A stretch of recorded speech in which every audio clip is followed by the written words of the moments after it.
Hello साथियों, welcome to royal study. दोस्तों, SSC GD constable 2024 की स्पेशल एग्जाम का नेक्स्ट एनालिसिस आपके लिए लेकर आ चुके हैं। आज 22 फरवरी 2024 को हम सेकंड शिफ्ट का एनालिसिस कवर करेंगे।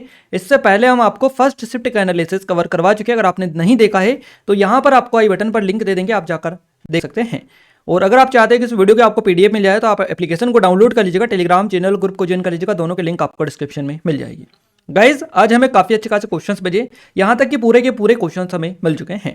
और जो क्वेश्चंस भेजे हैं विकास राजपूत जी जो कि सागर से हैं, अनिल कुशवाहा जी कानपुर से हैं, परमेश यादव जी जो कि लखनऊ से हैं, रमेश कुमार जी जो कि झांसी से हैं। तो इन सभी ने काफ़ी अच्छी तरीके से क्वेश्चंस भेजे हैं और भी काफ़ी सारे लोगों ने क्वेश्चंस भेजे, बट सभी का नाम बताना पॉसिबल नहीं हो पाता है। जिन लोगों ने ज़्यादा से ज़्यादा क्वेश्चंस भेजे उन सभी का नाम हमने यहाँ पर बता दिया है। अगर आपका भी आगे आने वाले दिनों में एग्जाम है तो आप हमें नंबर पर हमें अपने क्वेश्चन जरूर से व्हाट्सअप करें ताकि हम आपको सबसे सटीक एनालिसिस दे पाएँ। तो आइए स्टार्ट करते हैं गाइज। और इस वीडियो को लाइक नहीं किया तो लाइक कर दीजिए, चैनल को सब्सक्राइब कर लीजिएगा ताकि ज़्यादा से ज़्यादा लोगों तक ये वीडियो पहुंच पाए और आपको जैसे ही नोटिफिकेशन आए नया वीडियो का तो आपको तुरंत से मिल पाए। गाइस देखिए, जीके करंट अफेयर का पहला क्वेश्चन बेसिकली यहाँ से बन रहा है। पहला क्वेश्चन है, टीपू सुल्तान किस वर्ष मैसूर के शासक बने थे? आपका सही जवाब रहेगा 1782 में। 1782 में टीपू सुल्तान जो है मैसूर के शासक बने थे। सत्ता के अराजक परिवर्तन की अंग्रेजों की आशाओं को धराशायी करते हुए टीपू सुल्तान 22 दिसंबर 1782 को मैसूर के शासक बने थे। और टीपू सुल्तान के पिता हैदर अली थे जिन्होंने मैसूर राज्य में एक सैन्य अधिकारी के रूप में कार्य किया। 1761 तक मैसूर में सबसे शक्तिशाली व्यक्ति ये बन गए थे। दूसरा आंग्ल मैसूर युद्ध हुआ था 1783 से लेकर 1784 तक के शुरुआती दौर तक चला था ये दूसरा आंग्ल मैसूर युद्ध। अंग्रेजों ने हार स्वीकार कर ली और मार्च 1784 में बेंगलोर की जो संधि थी इस पर हस्ताक्षर कर दिए थे। आंग्ल मैसूर युद्ध अंग्रेजों और मैसूर के शासकों के बीच में भारत में 4 सैन्य संघर्षों की एक श्रृंखला है बेसिकली। तो भारत में अब तक जो आंग्ल मैसूर युद्ध हुए 4 आंग्ल मैसूर युद्ध हुए हैं, ध्यान रखिएगा। अगला क्वेश्चन है, वर्तमान में भारतीय रिजर्व बैंक के डिप्टी गवर्नर या उप गवर्नर कौन है? सही जवाब आपका रहेगा श्री टी रविशंकर, है ना। श्री टी रविशंकर आपका करेक्ट आंसर हो जाएगा।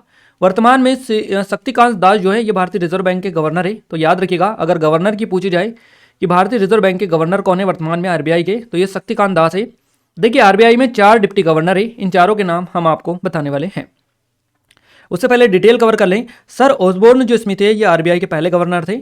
सी.डी. देशमुख आरबीआई के गवर्नर बनने वाले पहले भारतीय थे और उन्होंने अंतर्राष्ट्रीय मंचों जैसे IMF, G20, ब्रिक्स, सार्क आदि में भारत का प्रतिनिधित्व किया। भारतीय रिजर्व बैंक की स्थापना हुई थी 1 अप्रैल 1935 को। भारतीय रिजर्व बैंक अधिनियम 1934 के प्रावधानों के अनुसार इसकी स्थापना की गई थी। रिजर्व बैंक के मामलों का संचालन केंद्रीय निदेशक मंडल द्वारा किया जाता है और बोर्ड की नियुक्ति भारत सरकार द्वारा भारतीय रिजर्व बैंक अधिनियम के अनुसार की जाती है। देखिए, यहाँ पर रिजर्व बैंक जो है इसमें 4 डिप्टी गवर्नर है। कौन कौन से? Doctor M.D. पात्र जो कि उप गवर्नर है, डिप्टी गवर्नर है, श्री M. राजेश्वर राव, श्री टी रविशंकर और श्री स्वामीनाथन जी, ये सभी 4 डिप्टी गवर्नर है। तो इन चारों के बारे में आप याद रखिएगा, यहीं से क्वेश्चन आपका बनाए। हो सकता है अगला क्वेश्चन आपका स्वामीनाथन या M. राजेश्वर राव या फिर M.D. पात्रा से बन जाए, तो याद रखिएगा। अगला क्वेश्चन है, मूल कर्तव्य किस भाग में है? तो संविधान में जो मूल कर्तव्य देखने को मिलते हैं ये भाग 4A में देखने को मिलते हैं। मौलिक कर्तव्यों को भारत के संविधान के भाग 4A में निर्धारित किया गया है और मौलिक कर्तव्य वैधानिक कर्तव्य है जो कानून द्वारा प्रवर्तनीय नहीं है। भारत के संविधान ने रूस के संविधान से मौलिक कर्तव्यों को अपनाया है। देखिए, मौलिक अधिकार जो लिए गए ये अमेरिका के संविधान से लिए गए और मौलिक कर्तव्य जो लिए गए ये आपके लिए गए रूस से, USSR से। 1975 की स्वर्ण समिति की सिफारिश पर मौलिक कर्तव्यों को संविधान में जोड़ा गया था। मौलिक कर्तव्यों को वर्ष 1976 में जोड़ा गया था। अगला क्वेश्चन है, अबुआ आवास योजना किस राज्य की है? तो अबुआ आवास योजना का संबंध झारखंड से, झारखंड राज्य में शुरू की गई है। झारखंड के पूर्व मुख्यमंत्री हेमंत सोरेन द्वारा 77वें स्वतंत्रता दिवस अर्थात 15 अगस्त 2023 को क्लियर है अबुआ आवास योजना की शुरुआत का ऐलान किया गया था। अबुआ आवास योजना के माध्यम से झारखंड राज्य के बेघर परिवार, कच्चे मकान में रहने वाले परिवारों को 3 कमरों वाला पक्का मकान मुहैया कराया जाएगा। इस तरह की ये चीजें हैं, तो आप याद रखिएगा। अगला क्वेश्चन है, टेबल टेनिस में जीरो स्कोर को क्या कहते हैं? टेबल टेनिस में जो जीरो स्कोर रहता है इसको लव बोला जाता है। ध्यान रखिएगा, टेनिस 4 अंकों का खेल है जिसे 2 अंकों की बढ़त से जीता जाना चाहिए और इन 4 बिंदुओं के नाम लव यानी कि 0, 15, 40, 30 और गेम है। यदि खेल 40 पर बराबरी पर है तो यह तब तक विस्तारित होता है जब तक कि एक खिलाड़ी 2 अंकों की बढ़त से जीत नहीं जाता है। एक सेट में 6 गेम और एक मैच में 2 या 3 गेम होते हैं। आइए नेक्स्ट क्वेश्चन देखते हैं। अगला क्वेश्चन है, मौर्य वंश का संस्थापक कौन था? सही जवाब रहेगा चंद्रगुप्त मौर्य आपका करेक्ट आंसर हो जाएगा। कल भी आपका क्वेश्चन बना था मौर्य वंश से कि मौर्य जो वंश था या मौर्य साम्राज्य था इसकी राजधानी कहाँ थी। इस तरीके से लगातार आपके क्वेश्चंस बन रहे हैं और हमने आपको हर एक वीडियो में ये जो डिटेल कवर करवाते हैं इससे सारे क्वेश्चंस आपको कवर करवा रहे हैं। गाइस आज भी सीधे सीधे 4 से 5 क्वेश्चंस आपके रिपीट हुए हैं। आइए हम आगे बढ़ते हैं और वो जो क्वेश्चंस रिपीट हुए विद प्रूफ हम आपको बता रहे हैं, आगे भी बताने वाले हैं। चंद्रगुप्त मौर्य ने 322 ईसा पूर्व मौर्य साम्राज्य की स्थापना की जब उन्होंने मगध साम्राज्य और उत्तर पश्चिमी मैसेडोनियाई क्षेत्रों पर विजय प्राप्त की थी। मौर्य साम्राज्य की जो स्थापना है 322 ईसा पूर्व में चंद्रगुप्त मौर्य ने की थी और उन्होंने नंद राजवंश को उखाड़ फेंका था। सिकंदर महान की सेनाओं की वापसी के मद्देनजर स्थानीय शक्तियों के व्यवधान का लाभ उठाने के लिए मध्य और पश्चिमी भारत में पश्चिम की ओर से तेजी से अपनी शक्ति का विस्तार इन्होंने किया था। अगला क्वेश्चन है 10वीं पंचवर्षीय योजना का मुख्य उद्देश्य क्या है। तो प्रति व्यक्ति आय इसका मुख्य उद्देश्य रखा गया। 10वीं पंचवर्षीय योजना का मुख्य उद्देश्य प्रति व्यक्ति आय को बढ़ाना था। ध्यान रखिएगा, तो इसका मुख्य उद्देश्य क्या था, प्रति व्यक्ति आय को बढ़ाना। भारत में पंचवर्षीय योजना की शुरुआत हुई थी 1951 में और तब से भारत में 12 पंचवर्षीय योजना देखी गई। 10वीं पंचवर्षीय योजना 2002 से 2007 तक चली थी। अटल बिहारी वाजपेयी और मनमोहन सिंह के नेतृत्व में 10वीं पंचवर्षीय योजना रही थी। 2015 में नरेंद्र मोदी के नेतृत्व वाली एनडीए सरकार द्वारा पंचवर्षीय योजनाओं को विराम दिया गया था। 12वीं पंचवर्षीय योजना को भारत की अंतिम पंचवर्षीय योजना माना जाता है या कहा जाता है। तो क्वेश्चन बने कि भारत की अंतिम पंचवर्षीय योजना कौन सी है, तो ये 12वीं पंचवर्षीय योजना है जो कि 2012 से 17 तक चली थी। अगला क्वेश्चन है समय की एसआई जो इकाई है ये क्या है, तो ये सेकंड होती है समय की। क्लियर है, सेकंड जो है क्षमावधि या समय की एसआई इकाई है। समय अवधि को एक अंतराल के रूप में परिभाषित किया जाता है जिसके बाद आवधिक गति खुद को दोहराती है। उदाहरण के लिए एक साधारण लोलक की समयावधि पृथ्वी का घूर्णन है। अब देखिए नेक्स्ट जो क्वेश्चन बनाया कुछ इस तरीके से आपको दिखाई दे रहा है। क्वेश्चन इस तरीके से था, हरित क्रांति से संबंधित कथन वाला क्वेश्चन आपका पूछा गया। एग्जाम्पल के लिए ये हमने क्वेश्चन डाला है, ये आपका कथन वाला क्वेश्चन है जो कि हमें नहीं मिला है, तो एग्जाम्पल के लिए हमने ये क्वेश्चन डाला है। क्वेश्चन इस तरह से आपका होगा कि हरित क्रांति के संबंध में निम्नलिखित में से कौन सा कथन सत्य है असत्य है, जो भी आपको दिया रखा होगा। यहाँ पर सत्य हमें दिया गया है और 3 आपको कथन मिले हैं। हरित क्रांति शब्द सर विलियम गोड द्वारा गढ़ा गया था। नॉर्मन बोरलॉग को हरित क्रांति का जनक कहा जाता है और एस रंधावा को भारत में हरित क्रांति का जनक कहा जाता है। तो यहाँ से जो सत्य कथन है वो बताया है और यहाँ पर आपका हरित क्रांति का जो शब्द है सर विलियम गोड द्वारा गढ़ा गया, ये सही है। नॉर्मन बोरलॉग हरित क्रांति के जनक है, ये सही है। बाकी ये तीसरा वाला गलत है, इसलिए हमारा क्वेश्चन रहेगा केवल 1 और 2 दोनों सही है आपके। तीसरा वाला गलत है, ये क्यों इसलिए गलत है, एस रंधावा नहीं, एम एस स्वामीनाथन है ना, एम एस स्वामीनाथन, इनको भारत में हरित क्रांति का जनक कहा जाता है, तो इसलिए ये गलत है क्योंकि इन्होंने रंधावा दे रखा है, तो ये गलत आपका हो जाएगा। ब्रिटिश अर्थशास्त्री सर विलियम गोड ने एशिया और लैटिन अमेरिका में कृषि उत्पादकता में तेजी से वृद्धि का वर्णन करने के लिए 1968 के भाषण में पहली बार हरित क्रांति शब्द का इस्तेमाल किया था। हरित क्रांति महत्वपूर्ण कृषि उत्पादकता वृद्धि की अवधि को संदर्भित करती है जो 1960 और 1970 के दशक में मुख्य रूप से विकासशील देशों में हुई थी। इसमें उच्च उपज वाली फसल किस्मों और आधुनिक कृषि तकनीकों और बेहतर सिंचाई और उर्वरक प्रथाओं की शुरुआत जो थी इसमें शामिल थे। आइए नेक्स्ट क्वेश्चन देख रहे हैं। अगला क्वेश्चन है 2011 की जनगणना के अनुसार भारत की महिला साक्षरता दर कितनी थी, तो ये थी 65.5%। भारत में साक्षरता दर 74% थी। यहाँ पर आपसे महिला साक्षरता पूछी गई है, 65.5% ये थी। तो ध्यान रखिएगा भारत की जो कुल साक्षरता दर है ये 74% है। पुरुष और महिला साक्षरता दर की बात करें तो पुरुषों की साक्षरता दर 82% है, महिला साक्षरता दर है 65.5%। देखिए 223, 224, 248 पुरुष और 586, 470, 174 महिला के साथ भारत की जनसंख्या जो है ये इतनी है, आप देख लीजिएगा। आइए नेक्स्ट क्वेश्चन, ये जो डिटेल है ये थोड़ी सी और हम कवर करवा दें। शहरी क्षेत्रों में 62.17% जनसंख्या के साथ गोवा सबसे अधिक शहरीकृत राज्य है। पंजाब राज्य में लुधियाना सबसे अधिक जनसंख्या वाला राज्य है। नेक्स्ट क्वेश्चन है राज्यसभा में सदस्यों की जो संख्या है ये कितनी है। ये क्वेश्चन भी आपका सीधा सीधा आपका कॉपी हुआ है ना, कल या परसों में क्वेश्चन आपका बना था। तो राज्यसभा में सदस्यों की अधिकतम जो संख्या है ये है 250। राज्यसभा में सदस्यों की अधिकतम संख्या 250 है। ये अनुच्छेद 80 के तहत आता है। राज्यसभा एक स्थायी सदन है जो कि इसका विघटन जो होता है नहीं होता है, तो इसका विघटन नहीं होता है, ये स्थायी सदन है। लोकसभा जो है अस्थायी सदन होता है। इसकी अधिकतम सदस्य संख्या 250 है और वर्तमान में राज्यसभा की कुल सदस्यता 245 है, लेकिन हर दूसरे यानी कि 1 वर्ष जो तिहाई होता है, यानी कि हर दूसरे वर्ष 1 तिहाई जो सदस्य होते हैं ये सेवानिवृत्त हो जाते हैं। प्रत्येक तीसरे वर्ष की शुरुआत में नए चुनाव और राष्ट्रपति के नामांकन से उन खाली सीटों को बेसिकली भरा जाता है। अगला क्वेश्चन है भरतनाट्यम नृत्य का पुराना नाम क्या था। ये क्वेश्चन कल ही हमने आपको बताया था और आज ही सुबह वाले शिफ्ट में भी क्वेश्चन बना था, हमने आपको बताया था कि भरतनाट्यम जो है इसका पुराना नाम या पहले इसको दासी अट्टम के नाम से जाना जाता था, तो वही क्वेश्चन बेसिकली आ चुका है। सदिर या दासी अट्टम के नाम से इसको जाना जाता था। देखिए दक्षिण भारत में तमिलनाडु का भरतनाट्यम मंदिरों को समर्पित नर्तकियों की कला से विकसित हुआ है और इससे पहले सदिर या दासी अट्टम के नाम से जाना जाता था। यह भारत के पारंपरिक नृत्यों में से पहला है जिसे थिएटर कलाकारों द्वारा नया रूप दिया गया और देश और विदेश में व्यापक रूप से इसको प्रदर्शित किया गया। भरतनाट्यम का संगीत दक्षिण भारत की कर्नाटक प्रणाली से संबंधित माना जाता है और ये क्वेश्चन काफी ज्यादा आपके एग्जाम में पूछा जाता है। ऐसे कोई सिंगल एग्जाम नहीं होते जिसमें इससे क्वेश्चन ना बने, इसलिए इससे रिलेटेड जितने भी फैक्ट है आप सारे को कवर ही कर लीजिएगा। लगातार आपकी एग्जाम आपको बताइए काफी दिनों चलने वाली है, तो आपके सारे क्वेश्चन पूछे जाएंगे। नेक्स्ट क्वेश्चन है प्रच्छन्न बेरोजगारी कहाँ होती है? तो प्रच्छन्न जो बेरोजगारी है ये कृषि और असंगठित क्षेत्र है इनमें देखने को मिलती है। प्रच्छन्न बेरोजगारी सबसे पहले आपको समझने की जरूरत है कि ये क्या होती है। यह एक ऐसी घटना होती है जिसमें वास्तव में जरूरत से ज़्यादा लोगों को रोजगार दिया जाता है और ये जो है मुख्य रूप से भारत में कृषि और असंगठित क्षेत्रों में पाई जाती है। श्रम की सीमांत उत्पादकता इसमें शून्य होती है। इसके अलावा एक और होती है मौसम बेरोजगारी।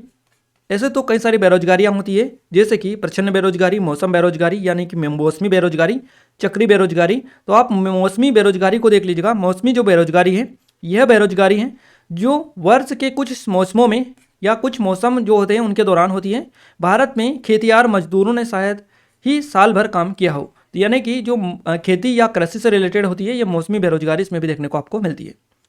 अगला क्वेश्चन है मंदी और महामंदी के अंतर्गत कौन सी बेरोजगारी आती है? तो चक्री बेरोजगारी आती है मंदी और महामंदी के अंतर्गत। चक्री बेरोजगारी यहाँ व्यापार चक्र का परिणाम है जहाँ आर्थिक वृद्धि के साथ मंदी और गिरावट के दौरान बेरोजगारी बढ़ती है ना। तो ये सीधा सीधा आप जस्ट देख कर ही पहचान लेंगे, क्योंकि अगर मंदी किसी चीज़ में आ जाएगी तो वहाँ पर जो है किसी भी फैक्ट्री में अगर आप मान ले यहाँ पर, तो उसमें मंदी अगर आ गई तो वहाँ से क्या होगा कि उसका जो काम होगा वो कम हो जाएगा, वहाँ से श्रमिकों को निकाला जाएगा, तो वो बेसिकली बेरोजगारी ही एक तरीके से हो जाएगी। तो यानी कि जहाँ आर्थिक वृद्धि के साथ मंदी और गिरावट के दौरान बेरोजगारी होती है उसको क्या बोला जाता है? चक्री बेरोजगारी वो होती है। भारत में चक्री जो बेरोजगारी है इनके आंकड़े नगण्य हैं। यह एक ऐसी घटना है जो ज़्यादातर पूंजीवादी अर्थव्यवस्थाओं में पाई जाती है, तो ये चक्री व्यवस्था बेरोजगारी आप देख के रखिएगा। अगला क्वेश्चन है कुचिपुड़ी भारत के किस राज्य से संबंधित है? सही जवाब आंध्र प्रदेश हो जाएगा। कुचिपुड़ी भारत के प्रमुख नृत्य रूपों में से एक आंध्र प्रदेश में उत्पन्न हुआ है। क्लियर है। और यह काफ़ी हद तक 7वीं शताब्दी ईस्वी से शुरू हुए भक्ति आंदोलन के परिणाम के रूप में विकसित हुआ था। कुचिपुड़ी का नाम जो है कुचेलापुरम गांव से लिया गया, जहां इसे महान विद्वानों और कलाकारों द्वारा पोषित किया गया था जिन्होंने रंग पटल की सूची बनाई और नृत्य तकनीक को परिष्कृत किया था। आइए नेक्स्ट क्वेश्चन को देखते हैं। अगला क्वेश्चन है माउंट एवरेस्ट पर चढ़ने वाली पहली महिला कौन थी? गाइज यहाँ पर इस तरह के क्वेश्चंस काफी ज्यादा आपके एग्जाम में पूछे जा रहे हैं और स्टेटिक से क्वेश्चंस आपके भर भर के आ रहे हैं। तो जुंको ताइबे आपका आंसर हो जाएगा। माउंट एवरेस्ट पर चढ़ने वाली पहली जो महिला थी इनका नाम है जुंको ताइबे। जुंको ताइबे माउंट एवरेस्ट पर चढ़ने वाली पहली महिला थी। जुंको ताइबे एक जापानी पर्वतारोही, एक लेखक और एक शिक्षक थी। वह माउंट एवरेस्ट की चोटी पर पहुंचने वाली पहली महिला थी। ध्यान रखिएगा, पहली महिला थी माउंट एवरेस्ट की चोटी पर। 7 महाद्वीपों की चढ़ाई करने वाली पहली महिला थी जो हर महाद्वीप पर सबसे ऊंची चोटी पर चढ़ती है। इसके अलावा अगर आपसे पूछा जाए कि माउंट एवरेस्ट पर चढ़ने वाली पहली भारतीय महिला कौन थी, जिनका नाम है बछेंद्री पाल, ये भी आपको याद रखना है, ये भी काफ़ी ज़्यादा पूछा जाता है।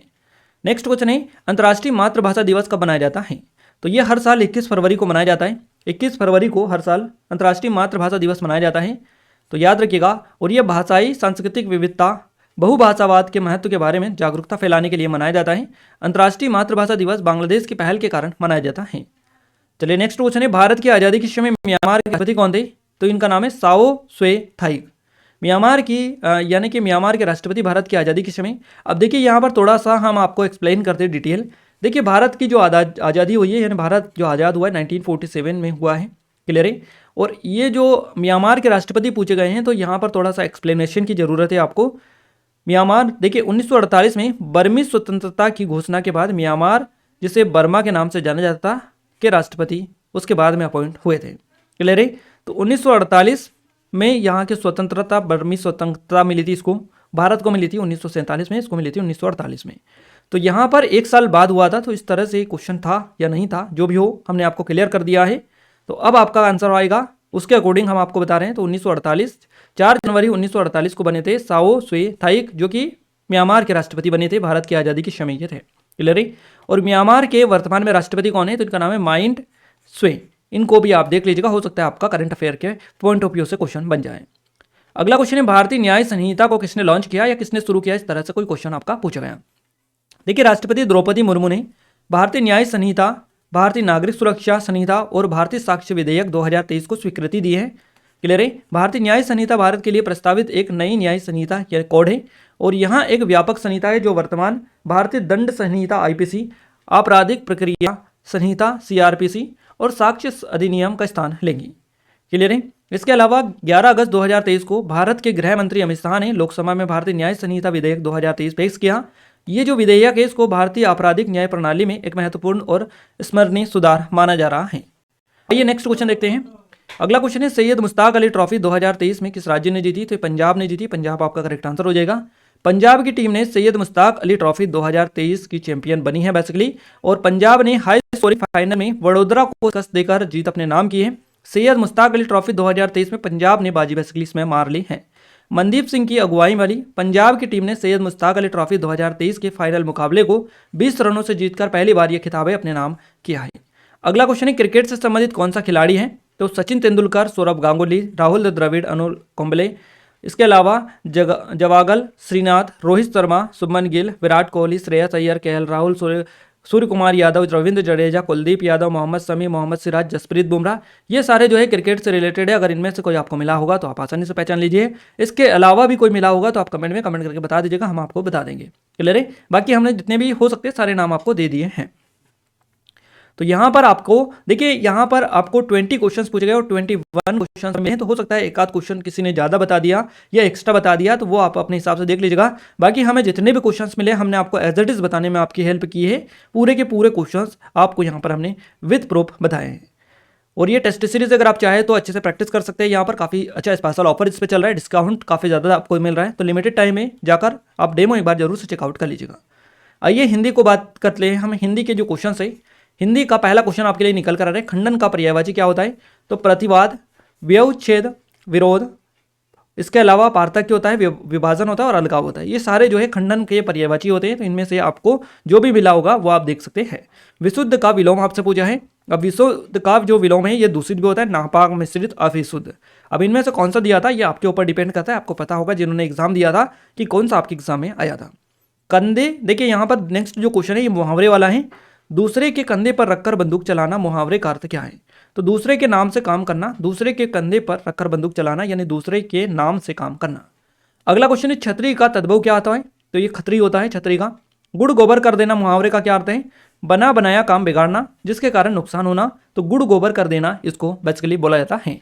ओष्ठ का तद्भव क्या होता है? तो होठ होता है, ओष्ठ का होठ हो जाएगा। बदमाश का विलोम क्या होता है? शरीफ होता है, काफी इजी है। अध्ययन शब्द की शुद्ध वर्तनी क्या होगी? देखिए अध्ययन ये है और इसकी शुद्ध वर्तनी हो जाएगी अध्ययन। इसके अलावा भाववाचक संज्ञा से एक क्वेश्चन आपका बना है। जिसका इलाज ना हो सके वाक्यांश के लिए एक शब्द कौन सा है? तो असाध्य होगा, जिसका इलाज ना हो सके। पुष्पा ने बर्तन साफ किए लेकिन डिश में रह गई, यानी कि पुष्पा ने बर्तन साफ किए, ये रिक्त स्थान वाला क्वेश्चन है। इसमें इस तरह से पुष्पा ने बर्तन साफ किए लेकिन वो रिक्त स्थान की जगह आ जाएगा चिकनाहट, चिकनाहिट रह गई, इस तरह से आपका रहेगा। इसके अलावा एक गद्यांश आपका पूछा गया जो कि 5 क्वेश्चंस दिए थे। मनुष्य के जीवन के रूप के बारे में एक गद्यांश आपको मिला था। पर्यायवाची शब्द से 2 क्वेश्चन आपके बने हैं। वर्तनी शुद्धिकरण से क्वेश्चन बने। अनेकार्थी शब्द आपके पूछे गए। रिक्त स्थान हमने आपको बताया पूछा गया। लोकोक्ति से एक क्वेश्चन आपका बना है। प्रति से क्वेश्चन बना है। विलोम शब्द से 2 क्वेश्चन है। मुहावरे से 2 क्वेश्चन है और वाक्य अशुद्ध या शुद्ध से रिलेटेड भी क्वेश्चन बने हैं। तो ये सारे टॉपिक अच्छे से आप देख कर जाए। और अगर आप बात करें हम मैथ्स की, तो मैथ्स में गाइस औसत से 1 से 2 क्वेश्चन आपका बना है। SICI से 1 क्वेश्चन बना है। नंबर सिस्टम से 1 क्वेश्चन बना है।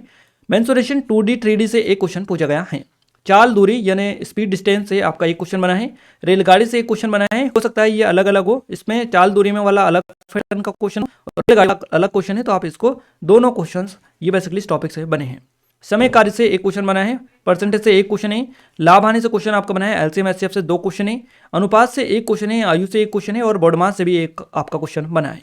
इसके अलावा नाव धारा बोर्ड स्ट्रीम से 1 क्वेश्चन पूछा गया। विभाजन से भी या विभाजित जिसको बोला जाता है विभाज्यता, उससे भी 1 क्वेश्चन आपका बना है। तो इस तरह से 17 टॉपिक हमने आपको बता दिए पूरे के पूरे। अब इनमें से ही आपके लगातार क्वेश्चंस बन रहे हैं। कुछ भी नया यहाँ तक अभी तक देखने को हमें नहीं मिला है। जो आपके लगातार हैं वही आपके आ रहे हैं। रीजनिंग में गाइस सिटिंग अरेंजमेंट से 2 क्वेश्चन बने हैं। पजल से क्वेश्चन बना है। कोडिंग डिकोडिंग से 4 से 5 क्वेश्चन है। ब्लड रिलेशन से 1 क्वेश्चन है आपका। 5 से 2 क्वेश्चन है। दिशा निर्देशन से क्वेश्चन आपका बना है। मिरर से 2 क्वेश्चन है। पेपर कटिंग से 1 क्वेश्चन है। अल्फाबेट से 1 क्वेश्चन पूछा गया। कथन निष्कर्ष से 2 क्वेश्चन पूछे गए। आकृति वाले 2 क्वेश्चन थे। लुप्त संख्या यानी मिसिंग नंबर से क्वेश्चन। और नंबर सीरीज से 2 से 3 क्वेश्चन है, बैठक व्यवस्था से भी क्वेश्चन आपके बने हैं। तो गाइस यहाँ पर चारों शिफ्ट का यानी कि चारों सब्जेक्ट के हमने आपको एज इट इज क्वेश्चन बताए जो आपके एग्जाम में पूछे गए। यहां तक कि हमने 20 के 20 क्वेश्चन आपको छपवा दिए कि यही के यही आपके एग्जाम में पूछे गए, विद प्रूफ के साथ हमने दिए और विद पूरी डिटेल के साथ में। तो आप सभी से रिक्वेस्ट है कि जाए सपोर्ट करे, जाए शेयर करें इस वीडियो को, क्योंकि काफी ज्यादा मेहनत लगती है इस तरह के वीडियोस लाने में। तो आप सभी से रिक्वेस्ट है कि जाए इस वीडियो को शेयर करें अपने दोस्तों के साथ, ताकि हमें सपोर्ट मिले, मोटिवेशन मिले आपके लिए और अच्छे से अच्छे वीडियोस हम लाने की कोशिश करते रहें। अगर आप चाहते हैं कि इस वीडियो के पीडीएफ आपको मिल जाए तो आप टेलीग्राम को और एप्लीकेशन को दोनों को ज्वाइन कर लीजिएगा, दोनों के लिंक आपको डिस्क्रिप्शन में मिल जाएगी। ये टेस्ट सीरीज है हमारी, यहाँ से भी काफी अच्छी तैयारी आप कर सकते हैं, काफी अच्छे प्रैक्टिस कर सकते हैं। तो एक बार जरूर से आप डेमो चेकआउट कर लीजिएगा। क्लियर है? यहां पर आपको सारी चीजें एक्सप्लेन कर दी गई है। फिर भी अगर आपका कोई डाउट रह जाता है या कोई और क्वेश्चन आपका रह जाता है तो आप हमें कमेंट में कमेंट करके बता सकते हैं। क्लियर है? तो मिलते हैं हमारे नेक्स्ट शिफ्ट के एनालिसिस के साथ, तब तक के लिए जय हिंद, वंदे मातरम।